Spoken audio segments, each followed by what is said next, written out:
بسم اللہ الرحمن الرحیم. ناظرین السلام علیکم. میں ہوں آپ کا میزبان عطا تراب اور آپ کو پروگرام اجالوں کا سفر خانم طیبہ بخاری کے ساتھ میں خوش آمدید کہتا ہوں. ناظرین آج ہم دعا کے موضوع پر اپنا تیسرا پروگرام کرنے جا رہے ہیں. حسب معمول ہمارے ساتھ ہماری معزز مہمان خانم طیبہ بخاری اس وقت اسٹوڈیوز میں تشریف فرما ہیں. پروگرام میں آگے بڑھنے سے پہلے ہم نے اس بار بھی 3-4 ای میلز منتخب کیے ہیں. میں پہلے انہیں پڑھ دیتا ہوں. سید رضا مسعود رضوی صاحب نے لکھا ہے پی ٹی وی ٹیم کو مخاطب کرتے ہوئے کہ بابر شہریار عطا تراب اور خانم صاحبہ کو بہت سارا سلام. دعا پہ کیا خوبصورت پروگرام تھا, جی چاہتا ہے بار بار دیکھیں. میری ساری فیملی کی دعائیں خانم صاحبہ اور پی ٹی وی کے لیے. اگلی ای میل ہے زویا نقوی صاحبہ ہیں, نیو جرسی سے لکھتی ہیں. Hello to all of you with all our appreciation that P T V is showing such a good programme. اور تیسری ای میل ہے سید بلال علی صاحب ہیں. انہوں نے یہ نہیں لکھا کہ یہ کہاں سے انہوں نے میل بھیجی ہے, جیسے کہ سید مسعود رضا رضوی صاحب نے نہیں لکھا. ہماری آپ سبھی حضرات سے, خواتین سے گزارش ہے کہ آپ یہ ضرور مینشن کریں کہ آپ کہاں سے ای میل ہمیں بھیج رہے ہیں. سید بلال علی لکھتے ہیں کہ یہ ڈاکومنٹری اور فلم میکر ہیں. Dear anchor, this is one of the best programmes I have ever seen. Please telecast this programme for 3 or 4 times in a week. Plus, do a program on Islamic history with female alim. She is a really learned person. ناظرین, اس کے علاوہ وہ e mails جو ہم شامل نہیں کر سکے, ان بہت ساری ای میلز میں سے کچھ نام ہم ضرور چاہتے ہیں کہ ہم جنہوں نے پسندیدگی کا اظہار کیا ہے وہ شامل کریں. رائحہ سجاد صاحبہ ہیں, سید نجفی صاحب ہیں, صفی حیدر صاحب ہیں, اظہر عباس, سعدیہ ذکی, زارا نقوی اور شیلا کاظمی صاحبہ ہیں. شیلا کاظمی صاحبہ نیو یارک سے انہوں نے ای میل بھیجی تھی اور شاعر ہیں, ادیب ہیں اور کافی پڑھی لکھی خاتون ہیں. ان سب نے پسندیدگی کی ای میلز بھیجی. ان کے ساتھ ساتھ آپی جی کے نام سے بھی ایک صاحبہ ہیں غالباً, انہوں نے بھی ہمیں ای میل بھیجی ہے. ہم سب ان کا آپ شکریہ اگر ادا کرنا چاہیں یا کچھ بھی. جی بالکل, بہت زیادہ شکر گزار ہوں میں کہ انہوں نے اپنے تاثرات ہم تک پہنچائے ہیں. اچھا خانم صاحبہ, دعا کے موضوع پہ بہت ساری سیر حاصل گفتگو ہوئی ہے, لیکن ابھی بہرحال بہت سارے سوالات رہتے ہیں. بعض سوالات ہیں بہت چھوٹے چھوٹے, میں چاہتا ہوں ان سے آغاز کرتے ہیں کہ دعا بلند آواز سے مانگی جائے, دعا دل میں مانگی جائے, اس کا بھی کوئی اثر ہوتا ہے, کوئی فرق پڑتا ہے؟ بسم اللہ الرحمن الرحیم. دعوت العبد سرا دعوتا واحدہ تعدل 40 دعوتا علانیہ.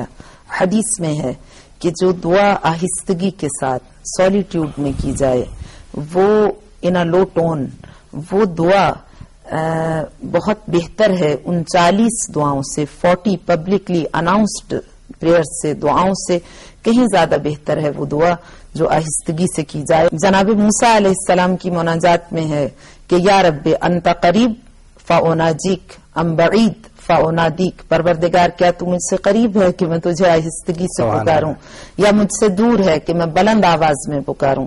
تو خطاب قدرت آیا یا موسیٰ انا جلیس من ذکرنی. موسیٰ, میں اس کے بہت قریب ہوں جو مجھے پکارے, یعنی بلند آواز سے پکارنے کی ضرورت نہیں ہے. اچھا خانم صاحب, اس میں اس سوال سے سوال نہیں کر رہے کہ اس میں ریا کا خوف ہے, یعنی جب ہم آہستگی سے کہتے ہیں مراد خلوت ہے کہ آپ لوگوں کے بیچ میں لوگوں کو دکھا کے, یہ ہے خلوت میں جلوت میں نشستوں, اٹھتے بیٹھتے سوتے جاگتے پہلو بدلتے ہر وقت دعا کرنا چاہیے. لیکن یہ کہ جیسے دوسری عبادات کے لیے حکم ہے کہ اس میں ریاکاری کا پہلو نہ ہو, نمائش کا نہ ہو, دکھاوے کا نہ ہو, اسی طرح دعا میں بھی یہ چیز ہے کہ دعا میں اخلاص نیت کا برقرار رہنا بہت ضروری ہے. جب تک دعا کے ساتھ خلوص نہ ہوگا, جیسا کہ ایک حدیث میں ہے کہ الدعاء مقالید الفلاح و مفاتیح النجاح وخیر الدعاء ما صدر من صدر نقی وقلب تقی. دل کا پاکیزہ ہونا, سینے کا شفاف ہونا, پاک و صاف ہونا, یہ بہت زیادہ ضروری ہے, اور اخلاص کے ساتھ. اس سے ہم یہ سمجھیں کہ دعا کے لیے یقین کا کوئی خاص درجہ یا لیول ضروری ہے, یقین خدا کی ذات پہ یا دعا کی قبولیت پہ بھرپور ہونا. بالکل ایسا ہے, یقین کے ساتھ دعا ہونا چاہیے. حدیث میں ہے کہ جس وقت اذا دعوت فظن ان حاجتک بالباب, جب تم دعا کرو تو تمہیں یہ یقین کامل ہونا چاہیے کہ تمہاری حاجت دروازے تک پہنچ گئی. دعا کی تاثیر اس سے بڑھ جاتی ہے اگر ہم گریہ وزاری کے ساتھ اور بہت زیادہ تضرع اور حضور قلب کے ساتھ. ما من شیء الا ولہ وزن ولا کیل. کوئی چیز کائنات میں اتنی وزنی نہیں ہے جتنا بندہ مومن کی آنکھ سے بہنے والا آنسو. مجھے اپنے پہلے ما من شیء الا ولہ وزن ولا کیل. علت دموع، آنسو سے زیادہ وزنی اور آنسو سے زیادہ باارزش اور پرقیمت چیز بارگاہ خدا بندی میں. اور پھر حدیث میں ہے کہ اذا غرورقت العین بمائها، اگر آنکھ آنسو سے بھر جائے تو تطفئ بحارا من النار، آگ جہنم کی آگ کے دریاؤں کو، سمندروں کو بھجا دیتی ہے. فاذا فاضت، اور اگر وہ رخسار پہ بہ جائے آنسو تو پھر اس کے اجر و ثواب کا اندازہ نہیں کیا جا سکتا. سبحان اللہ، کیا کہنے. مجھے پہلے پروگرام میں جو ہمارا بہت سب سے پہلا پروگرام تھا اس میں آپ نے حدیث بیان کی تھی جس میں 2 قطرے خدا کو بہت پسند ہے، تو وہاں سے بھی یاد آ گیا. گریہ وزاری اور تضرع سے دعا، قطرۃ دمعۃ فی سواد اللیل من خشیت اللہ، خوف الہی میں، یاد خدا میں، معرفت خدا بندی کے نتیجے میں جو آنکھ سے آنسو بہتا ہے وہ خدا کو بہت زیادہ محبوب ہے. اس کی وجہ یہی ہے شاید کہ آنسو جو ہے وہ جب انسان ایک روتا ہے تو وہ دل سے، اس وقت نہ ریا ہے. ان اللہ اوحی الی داؤد علیہ السلام، خدا بند متعال نے جناب داؤد نبی کو وحی کی کہ اے داؤد، جب میں کسی بندہ مومن کو پسند کرتا ہوں، اس کی محبت میں مبتلا ہوتا ہوں تو اس کے دل کو، اس کے قلب کو رقیق کر دیتا ہوں، اور جب اسے رقت قلب حاصل ہوتی ہے تو اس کی آنکھ سے آنسو بہنے لگتے ہیں اور اس کی دعا شرف استجابت سے ہمکنار ہوتی ہے. سبحان اللہ.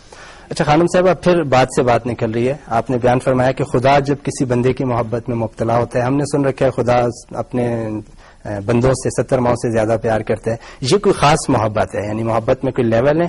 یہ اگلی کوئی محبت کا درجہ ہے جس میں وہ کہہ رہے کہ میں پھر اس کے رقت پیدا کر دیتا ہوں دل میں؟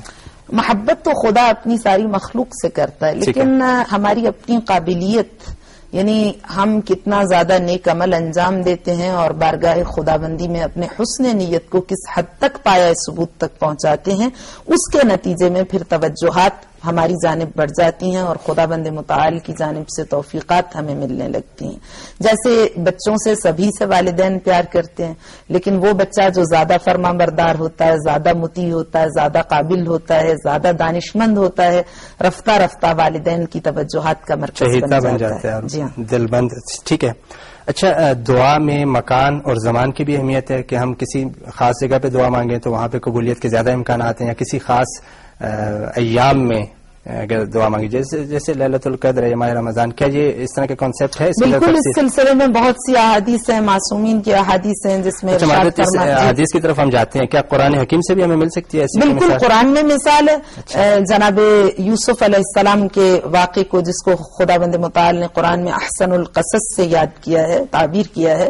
اس میں خالق کائنات نے جب اس مرحلے کو بیان کیا کہ جناب یعقوب کے فرزندان یعقوب جب ان کے پاس آئے اور انہوں نے اپنے جرم کا اعتراف کیا اور کہا کہ یا ابانا استغفر لنا ذنوبنا، اے بابا آپ ہمارے گناہ کی بخشش کے لیے خدا کی بارگاہ میں دعا کیجئے، تو جناب یعقوب علیہ السلام نے فرمایا سوف استغفر لکم ربی، میں عنقریب تمہارے لیے خدا سے دعا کروں گا. تو اس کے بارے میں علماء تفسیر نے یہ کہا ہے کہ جناب یعقوب علیہ السلام کا یہ فرمانا کہ ان قریب، سوفا یعنی تھوڑے وقفے کے بعد، ان قریب، تو اس سے مراد یہ ہے کہ شب جمعہ آنے والی تھی اور جناب یعقوب انتظار فرما رہے تھے ان استجابت دعا کی گھڑیوں کا جن میں خالق کائنات بندہ مضطر کی جانب خود متوجہ ہوتا ہے اور خطاب کرتا ہے کہ اگر تیری کوئی حاجت ہے تو مجھے پکار.